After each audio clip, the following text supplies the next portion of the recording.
ॐ नीलाञ्जनं समाभासं रविसूनुं जमाग्रजं छायाप्रियं सुतं केटं तं नतोऽस्मि शनैश्चरम्।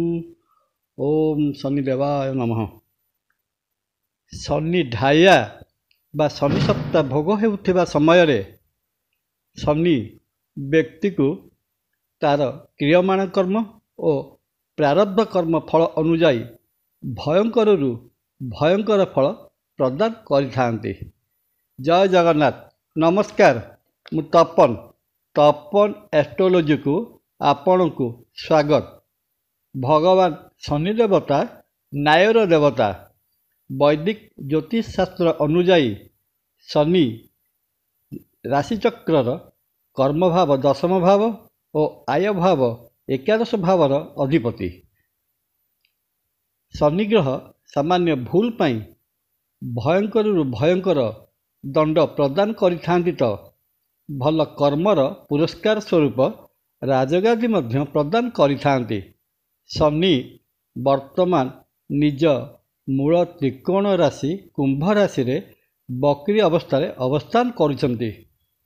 चलित नवेम्बर 15 तारीख शुक्रवार दिन शनि वक्र गमन त्याग करी पुनर्बार मार्गी हेबे एवं आसंता 2025 मसीहा मार्च मास 29 तारीख पर्यंत शनि कुंभ राशि रे मार्गी हिसाब रे रहणी कला परे ता परदिन अर्थात मार्च 30 तारीख दिन सुचारू रूपे देवगुरु बृहस्पति राशि मीन राशि को गमन करिवे। निज राशि कुंभ राशि रे शनिकर बक्री अवस्था नवेम्बर 15 तारीख ठारू सरीगला परे द्वादश राशिचक्रर पांचोटी राशि भयंकर विपदरू रक्षा पाइबाकू जाउछन्ति।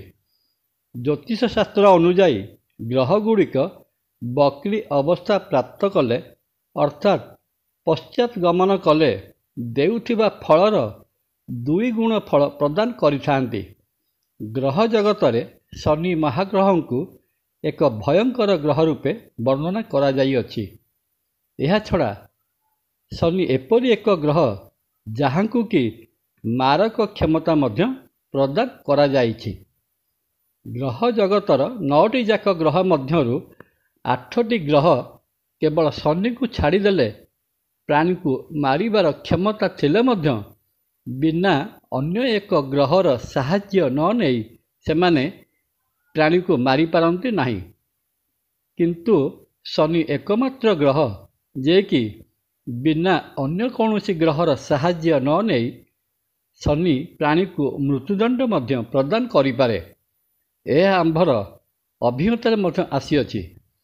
तेणु शनिकर ना शुणिले जे कौनसी व्यक्ति भय पाई जाइथांते।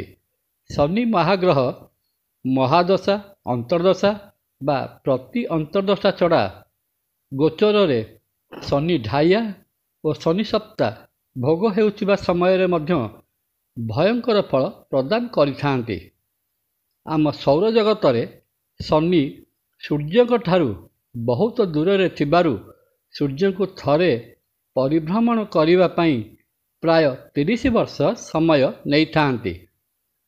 तेणु द्वादश राशिचक्रर प्रत्येक राशि रे शनि प्राय 2.5 वर्ष अवस्थान करिथांती।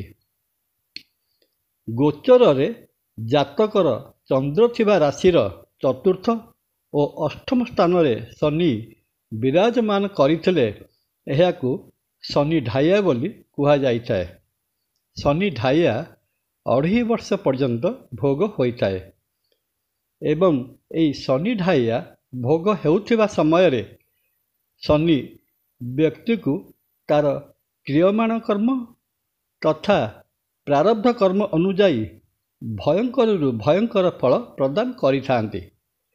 सेहीपरि जातकर चंद्र थिबा राशिर व्यय बा 12 लग्न बा 1 एवं द्वितीय स्थान रे शनि गोचर रे गमन करुवा बेले शनि सप्ताह ବା ଶନି 7.5 ଭୋଗ ହେଉଛି ବୋଲି କୁହାଯାଇଥାଏ।